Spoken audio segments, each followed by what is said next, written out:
sub components of or subtypes of intelligence, and it is considered to be one of the modern theories of intelligence.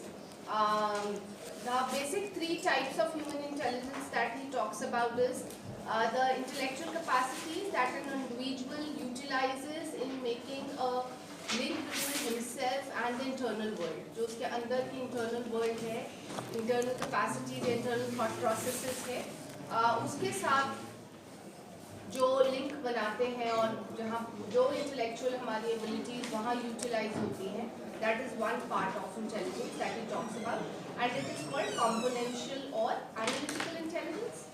ठीक है, that's the first sub theory. The second sub theory is called experiential और creative intelligence.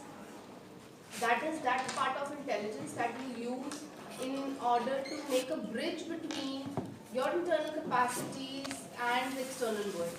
जो आपका जब आप connect करते हैं अपने साथ environment के साथ, उसके दौरान जो processes आप use करते हैं, that bridging that you do, that is your experiential or creative intelligence.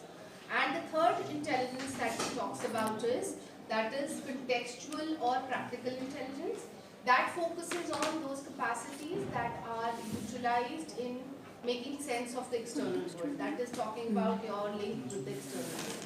तो तीन तरह की intellectual capacities की या types of intelligence की स्टर्नबर्ग बात करते हैं. अब अगर आप बात करें जो componential या analytical intelligence है, which I just mentioned, refers to the relationship between the intellect and the internal world of the individual.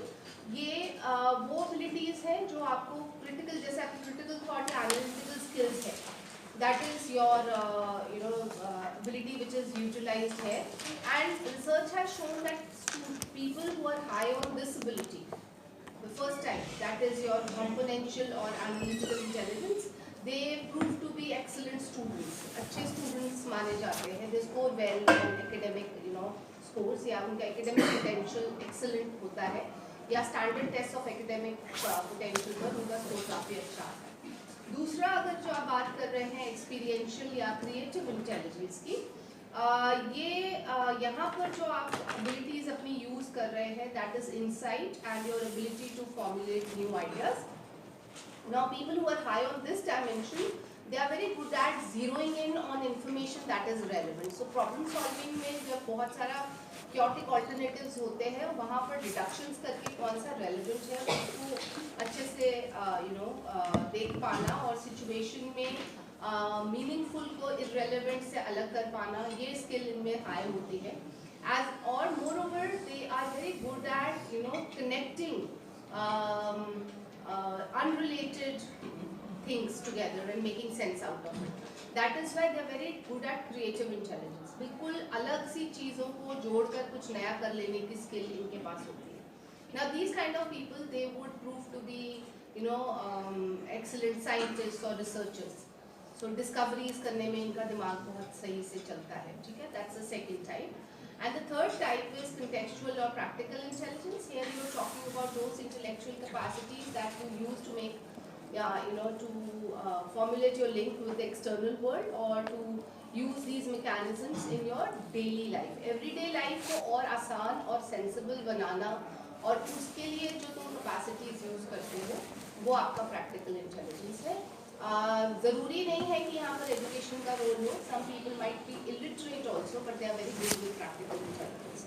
ठीक है, so you might say that these people are more street smart. They know how to make sense of their everyday life and the daily things.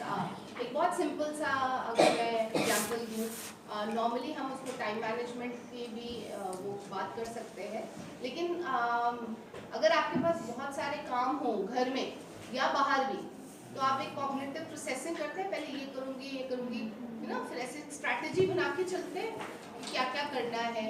तो किसी भी काम को करने में ये आप कितना efficiently और effectively उसको कर पाएं with least effort, है ना, वो वहाँ पर जो आप अपनी skill use करते हैं, that is what is practical intelligence. ठीक है, like for example चंडीगढ़ में इतना नहीं है, पर foreign countries में चंडीगढ़ में भी कुछ sectors में है, पर not much very popular in India. जो अपना म्यूनसिपल कॉर्पोरेशन के वर्कर्स होते हैं, बिन कलेक्टर्स होते हैं, डस्टबिन्स, अब वहाँ पर फॉरेन में सबके मतलब सेम बिन्स हैं जो कि गवर्नमेंट के द्वारा प्रोवाइड किए गए हैं, बाहर सर्विस लेन में सब अपने बिन्स रखते हैं। अब अगर बिन कलेक्टर का काम है वो आए, आपके घर उतरे, आपका बिन ट्रक में लेके जाए, खाली करे, फिर रखने आए, फिर गाड़ी नेक्स्ट घर पे जाए, उठाए, करे, ये है सिंपल काम है। लेकिन अगर वो एक स्पेयर बिन रख लेता है साफ, और आपके घर आया, स्पेयर बिन रखा, आपका खराब वाला ले गया भरा हुआ, और वहां जाके उसको खाली किया, तब तक गाड़ी नेक्स्ट में चली गई और आपका बिन अगले घर में रख दिया, it's a chain. So a very simple thing to do, but saves so much of effort and energy. So these kind of people are very good with doing things with dexterity and with more efficiency with least effort. So वो आपका practical intelligence होता है. Now for long, basically academicians and even people working in information processing or statisticians or psychometricians, they have been pondering over that what are the different components of intelligence, क्या processes हैं और वो components कैसे link होते हैं.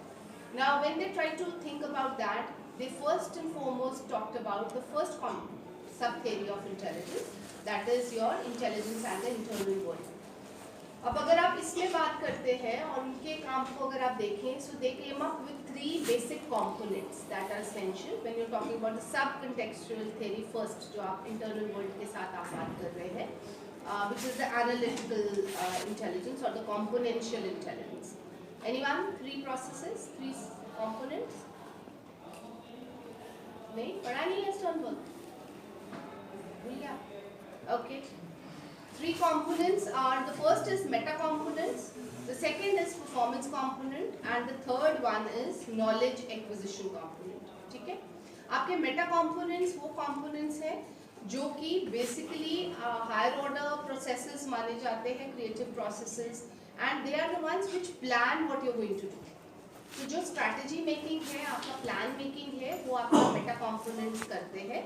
और जब आप प्लान कर लेते हैं और उसके बाद उसको इवैल्यूएट करना, वो सारा मेटा कंपोनेंट्स का काम है. They are higher order processes of cognitive skills. Now when you talk of meta components, they may include recognising the existence of a problem. है क्या प्रॉब्लम, उसको समझना. पहले आप देखो प्रॉब्लम सॉल्विंग का, please stop murmuring. Problem solving का anyone, चलो पहले बताओ मुझे, problem solving and decision making में कोई अंतर है?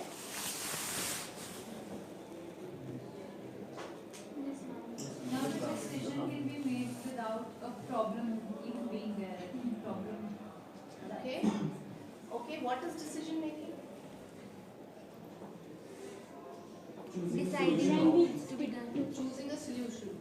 When we stick to something that we have to do it or not, maybe, without seeing the consequences. Without seeing the decision making. I'm deciding what needs to be done, and problem solving is the one who is doing what has been decided. Ma'am, I think in problem solving, you don't have another option. Whatever is given there, you have to, let's say, go further with that. In decision making, you can take your time and you can see the pros and cons of 2 options and then go ahead. But that is not. And problem solving, we find a solution maybe, and in decision making, we find a solution. That एक ही option है, दूसरे का option नहीं है. Yes, ma'am. In problem solving, we have to find a solution. In decision making, we have the solutions. We have to choose what we have to do and what not. Okay. Anyone else? Don't you think problem solving includes decision making? Problem solving क्या है कि आपके पास कोई problem है और फिर आप उसको सॉल्व करने के ऑल्टरनेटिव्स बनाते हैं और फिर चुनते हैं कि कौन सा ऑल्टरनेटिव बेस्ट रहेगा. ये जो चुनना है ऑल्टरनेटिव्स कौन सा बेस्ट रहेगा, वो डिसीजन मेकिंग है. You may say that problem solving includes decision making, everything. Now but decision making is just not making only a choice amongst alternatives. And you said without thinking of the consequences. No, whenever we are doing decision making, we cognitively first process what are the different alternatives available. क्या करूँगी तब ये solve हो जाएगा, क्या करूँगी तब ये सॉल्व हो जाएगा. सो 3, 5, 10 जितने भी मेरे को दिखते हैं ऑल्टरनेटिव्स या 2 शायद, तो फिर उसमें से मैं इवैल्यूएट करती हूँ कि कम से कम एफर्ट में शॉर्ट गोल कौन सा पहुंच जाएगा, ठीक है। फिर अपने वो मेंटली मैं उनको ऑर्गेनाइज करके हिरार्की में डालती हूँ, may be based on past experiences, may be because of vicarious observation, whatever, ठीक है। कि आपको लगता है कि ये फलाने ने किया था, पक्का हो गया था, मैं भी ये ट्राई कर लेती हूँ, या ऐसी सिचुएशन में मैंने ऐसा किया था, ये सिचुएशन कुछ सिमिलर सी लग रही है, मैं ऐसा कर लेती हूँ, या आपके जो भी रिसोर्सेज इन हैंड है उसके बेसिस पे आप इवैल्यूएट करते हैं कि कौन सा डिसीजन कम से कम एफर्ट में श्योरली मेरे को गोल की तरफ लेके जाएगा। तो एक हिरार्की तैयार करते हैं। अब decision making is just choosing between alternatives, but that includes processing and evaluating the alternatives and anticipating the consequences of each alternative, ठीक है। Now, but it does not stop there only. Decision making also includes implementation of your choice. At times it may happen that whatever you chose backfired or did not prove to be that successful and the problem was still persisting. So then you go on to the second alternative maybe, or maybe make an amendment in the whole process. Maybe my, looking for alternatives or making of alternatives was something that needs to be amended. Or maybe my evaluating the problem was problematic. ये भी हो सकता है वो problem ही नहीं है जो तुम जहाँ पे चल पड़े, ऐसा भी तो हो सकता है। So you start from step 1. Now then you talk of an allied concept that is problem solving, which I may say that this is a broader concept. Problem solving includes decision making. So problem solving के लिए भी start करने के लिए ये जरूरी है कि प्रॉब्लम को एक्नॉलेज करना। अगर आपको लगता ही नहीं कि कोई प्रॉब्लम है तो फिर प्रॉब्लम सॉल्विंग की जरूरत ही नहीं पड़ती है। प्रॉब्लम सॉल्विंग की जरूरत तब पड़ती है जब आपके जो एग्जिस्टिंग है और जो एक्सपेक्टेड है उसमें गैप आता है, ठीक है। डिसइक्विलिब्रियम तो चाहिए ना, दैट इज अ प्रॉब्लम, ठीक है। सो जब आप प्रॉब्लम सॉल्विंग की बात कर रहे हैं और जो ये सारा हम बात कर रहे हैं, ये सारा आपका स्ट्रैटेजी मेकिंग है। यहाँ मेटा कंपोनेंट्स अपने यूज करते हैं, ठीक। तो यहाँ पर the first step that is required is to recognise that there is existence of a problem. कोई प्रॉब्लम एग्जिस्ट कर रही है आपकी, ठीक है। Once you recognise the problem then you decide upon the nature of the problem, है तो क्या है, ठीक। The third step is selecting a strategy into which you combine all these components, and once you have made a strategy, then you also make a give a thought about selecting what all resources you will apply. ये सब पहले करते हैं आप planning में, ठीक है। So selecting the mental representations upon which your strategy can act, that will be a part of it. Then allocation of your resources would be a part of it. Then also monitoring how you're proceeding through the whole process is also a part of it. And the last is to evaluate where you reached. Did it, solve the problem or not? That is also a part of it. Now, all this you do to begin with, and you use your meta components here. Now, the second component that Sternberg talks about is where you are talking about performance components. Now, performance components are those components which just simply execute what the meta components have planned for, ठीक है। सारी जो planning है वो आपके performance components करते हैं, उनकी इंस्ट्रक्शंस जो मेटा कंपोनेंट्स की हैं उनको लागू करते हैं या इम्प्लीमेंट करते हैं। अब जो प्रॉब्लम्स आप यहाँ पर लेड डाउन प्लान है उसके हिसाब से कर रहे हैं, और आप अगर देखेंगे तो आपके जो ये कंपोनेंट्स है परफॉर्मेंस कंपोनेंट्स, नॉर्मली ये आपके कम होते हैं जबकि मेटा कंपोनेंट्स आपके ज़्यादा होते हैं। परफॉर्मेंस अलग अलग आपकी एबिलिटीज़ के हिसाब से अलग अलग लिमिटेड, उनका स्कोप लिमिटेड होता है। जैसे हमने पहले थेरीज में भी किया, सुपर ऑर्डिनेट एंड सब ऑर्डिनेट फैक्टर्स किए थे ना, तो वो वाले जो है जो स्पेसिफिक आपके स्किल्स हैं, स्पेसिफिक फैक्टर्स, वो उस पर ही लागू होते हैं एक तरह के परफॉर्मेंस पे। आपने अगर इंटेलिजेंस के टेस्टिंग की है, you know that there are two types, one is verbal, one is non-verbal, है ना। So जो Alexander pass along है वो टास्क है, वहाँ कोई लैंग्वेज की ज़रूरत नहीं है, वो आपके नॉन वर्बल इंटेलिजेंस को या स्पेशल इंटेलिजेंस को एक टेस्ट है। सो वो अलग अलग टेस्ट है जो एक स्पेसिफिक परफॉर्मेंस एबिलिटी को आपके मेजर कर रहे हैं। Like for example Ravens progressive matrices में आप इंडक्टिव रीजनिंग के परफॉर्मेंस देखते हैं, ठीक है, उसमें भी कोई लैंग्वेज की ज़रूरत नहीं है रेवन्स प्रोग्रेसिव मैट्रिसेस में। तो इनमें अगर आप देखें generally if you take the example of inductive reasoning, then the components that you generally use are encoding, inference, mapping, application, comparison, then justification and then response. अगर आपको कोई एक रेवन प्रोग्रेसिव मैट्रिसेस याद है? Yes, ma'am. नॉर्मल जब entrances देते हो उसमें भी आते हैं ऐसे वाले ना, फिगर्स बनी होती है ये और ये और ये, फिर इसके नेक्स्ट क्या, या एक बीच में मिसिंग होता है। तो उसमें आपकी वो फिगर्स में कोडिंग हुई होती है, आप कहते हो ये क्रॉस एंड डॉट है, ये क्रॉस एंड डॉट नहीं है, ऐसे करके व्हाटएवर है ना। सो आपकी इनकोडिंग है, इंफ्रेंस, फिर आप उसमें से निकालते हैं कि क्या है, and then you apply whatever strategy you want to plan, and then you maybe compare अपना रिस्पॉन्स कि ये ठीक बैठेगा कि नहीं बैठेगा और ये अलग क्यों है बाकी की फिगर्स, ठीक है। एंड जब अगर आप चॉइस अपनी कर लेते हैं फिर आप जस्टिफाई करते हैं कि ये क्यों ठीक है। हो सकता है आपका फ्रेंड कहे कि दूसरा रिस्पॉन्स है, then you try to justify, नहीं नहीं तुम देखो ये ऐसे नहीं ऐसा होगा, तो यही रिस्पॉन्स आएगा, ठीक है। And then you finally make a response. So all this the process of doing whatever meta components have planned for, that is performance components. The third are your knowledge acquisition components, ठीक है। Knowledge acquisition components जो है they are basically used to learn how to do whatever meta components had planned for and performance components aim to do, ठीक है। So basically अगर आप देखें तो knowledge acquisition आपको वो it's more like a verb, करना क्या है, क्रिया क्या करनी है, करना कैसे है। मेटा कंपोनेंट्स ने प्लान कर दिया, परफॉर्मेंस कंपोनेंट्स ने रिसोर्सेज प्रोवाइड कर दिए एग्जीक्यूशन के लिए, लेकिन उन रिसोर्सेज को ऑपरेशनलाइज कैसे करना है, how to do whatever has been planned for, that is knowledge acquisition components. So the three knowledge acquisition components that you generally use which are actually considered to be central in intellectual functioning are selective coding, then selective combination and then selective comparison, ठीक है। अब अगर आप देखें तो ये तीनों जुड़े हैं बेसिकली आपके जो performance and acquisition knowledge acquisition components हैं, they just give constant feedback to the meta components who actually activate the whole intellectual operation.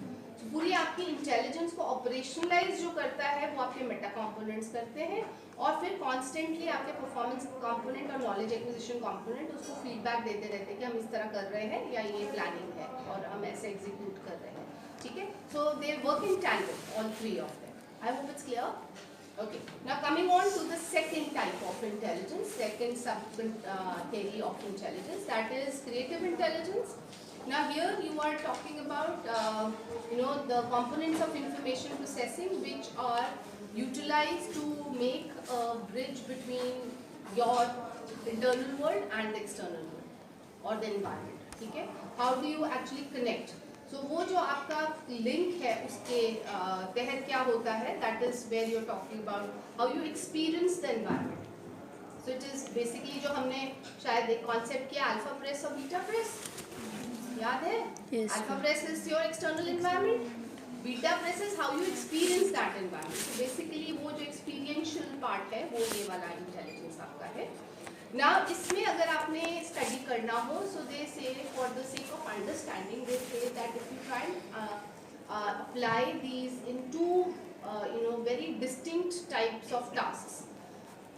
And see how a person performs on these two distinct type of tasks. Distinct in the sense of say two poles of a continuum of familiarity. कुछ ऐसा task जो कि बिल्कुल novel है, new है, जिसके लिए आपके पास कोई भी क्यूज अवेलेबल नहीं है, कोई पास्ट एक्सपीरियंस नहीं है, कुछ एक नई सिचुएशन को आप कैसे हैंडल कर पाते हैं, ठीक है। वहाँ पर आप इनको स्टडी कर सकते हैं, okay, how well you do it or how much you cannot do it. तो वहाँ आपकी इंटेलेक्चुअल कैपेसिटी ये वाली टेस्ट हो सकती है। और दूसरी तरफ अगर आप समझें तो ऐसे टास्क जो कि आपको इतनी आदत है करने की कि वो ऑलमोस्ट ऑटोमेटाइज्ड, ठीक है, वहाँ आपको ज़्यादा दिमाग लगाने की ज़रूरत नहीं है, वहाँ पर भी आप इनको टैप कर सकते हैं। So on to poles of the same continuum you can try and study these. Now if you talk about your ability to deal with novel tasks. नया कुछ ऐसा जिसके पास जिसके लिए आपका कोई present क्यों नहीं है. So normally ऐसी situation में जहाँ पर आपका कुछ नया है, आपको कभी ऐसा कुछ experience नहीं हुआ है, the learning that you utilize or the intellectual capacity that you utilize, that is related to insight learning. You remember insight in Gestalt? Insight learning किसका काम है? कोलर का है ना. चिंपैंजी वाले एक्सपेरिमेंट्स, ठीक है, दैट आहा एक्सपीरियंस एकदम से स्ट्राइक करता है आपको रिस्पॉन्स, ठीक है. सो वो ऐसा है जो चिंपैंजी ने कभी फेस नहीं किया, कभी उसको केज में नहीं डाला, कभी खाना नहीं दिया, कभी ऐसे टूल्स नहीं दिए स्टिक और रोप्स जिससे कि वो खींच खाच के अपना काम चला ले. सो वो सब कुछ ह्यूमन लाइफ का हिस्सा है जो कि शायद चिंपैंजी ने कभी एक्सपीरियंस नहीं किया, और आप उसमें डालते हैं तो वहाँ जो वो अपनी कैपेसिटी यूज़ करता है वो इंसाइट लर्निंग है. तो अगर आप इंसाइट लर्निंग की बात करें तो 3 तरह के इंसाइट आप यूज़ करते हैं, similar to what we just talked about the knowledge acquisition component, that is encoding, combination and comparison. ठीक है. सो यहाँ पर आपके पास कोई एग्जिस्टिंग स्क्रिप्ट्स नहीं है, कोई क्यूज अवेलेबल नहीं है, कोई पास्ट एक्सपीरियंस नहीं है. सो वहीं का वहीं you have to sieve out from the problem what is relevant and what is irrelevant, then make sense out of whatever you have seeked out as relevant and connect the dots and solve the problem. On the other hand, when you talk of ability of to automatize information processing, यहाँ पर आपके पास basically like for example skilled reading is a skill. आप चलती बस में भी पढ़ लेते हैं, ठीक है. आपको अगर बड़ा दिया जाए, छोटा दिया जाए, घर में दिया जाए, क्लासरूम में दिया जाए, कहीं भी, है ना, रीडिंग इतना ऑटोमेटाइज्ड है कि ना चाहते हुए भी आपके आगे से ऐसे शब्द निकाल दूँ तो आप कुछ तो पढ़ ही लेते हैं, no. So it is a very highly automatized skill that you have developed. Now इसमें जो आप अपना इंटेलिजेंस यूज़ करते हैं, बेसिकली आप बॉटम अप अप्रोच यूज़ करते हैं और मेनली आपकी क्रिस्टलाइज्ड इंटेलिजेंस यहाँ पर यूज़ होती है. That is all a result of your acculturation of education and training और स्पेशली ऑफ अ लैंग्वेज. ठीक है. सो जो भी आपके, या कोई और भी स्किल देख लीजिए आप, साइकिलिंग करते हैं हम, बड़ी साइकिल दे दो, छोटी दे दो, 20 साल बाद चढ़ा दो साइकिल पे, है ना. अच्छी नई साइकिल दे दो, छक्कड़ दे दो, टूटी सड़क दे दो, कैसे भी दे दो, स्लो साइकिलिंग करा लो, फास्ट साइकिलिंग करा लो, ये सब कर लेंगे अगर बैलेंस बनाना आ गया आपको. और फिर आपके इतना ऑटोमेटाइज है कि वो आपका मे बी 2 व्हीलर ड्राइविंग में भी असिस्ट करता है. सीधा अगर आपको साइकिलिंग नहीं आती तो 2 व्हीलर चलाना मुश्किल है, वो 2 व्हीलर. रोड सेंस अलग है, लेकिन आपकी साइकिलिंग स्किल्स, आपको 2 व्हील्स को बैलेंस करके रखने की जो स्किल है वो आपको 2 व्हीलर ड्राइविंग में काम आती है, 4 व्हीलर में नहीं, वो अलग है. ठीक है. सो जो आपकी कोई भी स्किल आप ले लीजिए, कुछ भी अगर आप आर्ट फॉर्म फॉलो करते हैं, all that, so that in a way is a skill and that is where you are using crystallised intelligence, where you have already experienced that. I'll give you an example of somebody I knew. उनको जिस भी गाड़ी पे सिखाया गया वो उसी को चिपक गई.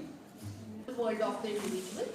Now, according to this contextual sub-theory, basically your intelligent activity is not free-floating. It is not aimless. It has certain goal. कभी भी ऐसा aimlessly हम intellectual capacity को अपने invest नहीं करते हैं. हर बारी हमारे पास कोई एक गोल होता है. And they say that basically 3 behavioral goals होते हैं जिसके लिए हम intellectual capacity utilize करते हैं. The first is adaptation to an environment. The second is shaping of an environment. And the third is selection of the environment. 3 goals हैं. ठीक. अब हम में से कितने लोग हैं जो जब इस कॉलेज में आपने मास्टर्स ज्वाइन किया, दूसरे कॉलेजेस से आए हैं, तो हमारे को वेरियस लेवल्स ऑफ इंटेलिजेंस पे आप ये तीनों गोल्स लागू कर सकते हैं. और इन तीनों को लागू करते समय आप फर्स्ट थ्योरी के performance component, Meta component and knowledge acquisition components को यूज करते हैं. So it all works in tandem. I hope I am clear.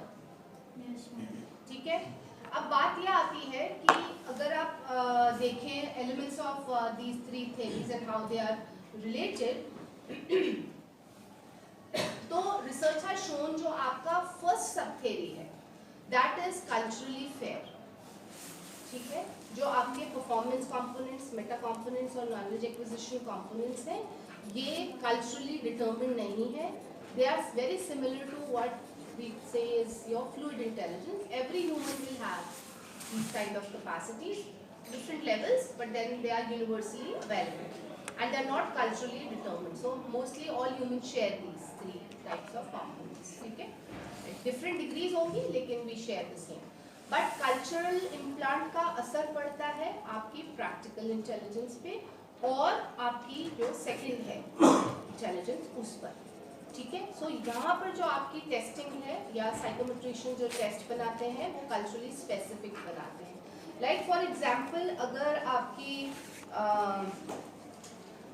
कुछ ऐसा है कि कुछ ऐसा बिहेवियर जो कि आपको लगता है एक कल्चर में कि वो अडैप्टिव है, वो दूसरे कल्चर में हो सकता है कि अडैप्टिव ना माना जाए. ठीक है, अभी जैसे एक सिंपल सी चीज़ है, if I may say an example, हमारे यहाँ पे मोस्टली आज की डेट में भी मैरिजेस क्या हैं? अरेंज मतलब अरेंज. अभी अक्सर किसी की शादी होती है, you tend to ask, do you know each other or है ना? अब ये हमारे लिए जब अरेंज मैरिज है उसमें ज़्यादा अडेप्टेशन है कि लव में? थोड़ा सा ज़्यादा है. वैसे तो जो शादी करते हो कहते दोनों में इक्वल रगड़ा है, ऐसा कुछ फर्क नहीं है. ठीक है, once you start to stay together and know the person, day and out, living together 24 hours, then you realize है ये तो बिल्कुल अलग बंदा है ना, howsoever long you know that person. But then yes, you get an edge if you know the person for some time, that's okay. But then adjustment दोनों में है, adaptation दोनों में है. अडेप्टेशन भी है, शेपिंग भी है, और जब नहीं जमती तो फिर फ्लाइट है, सिलेक्शन है, डिवोर्स है, you change the partner and the family get lost. That's the third alternative. ठीक है, दैट्स हाउ. बट जब आप अब अगर ये कॉन्सेप्ट हम इंडियन कॉन्टेक्स्ट में देखें, so we have this option.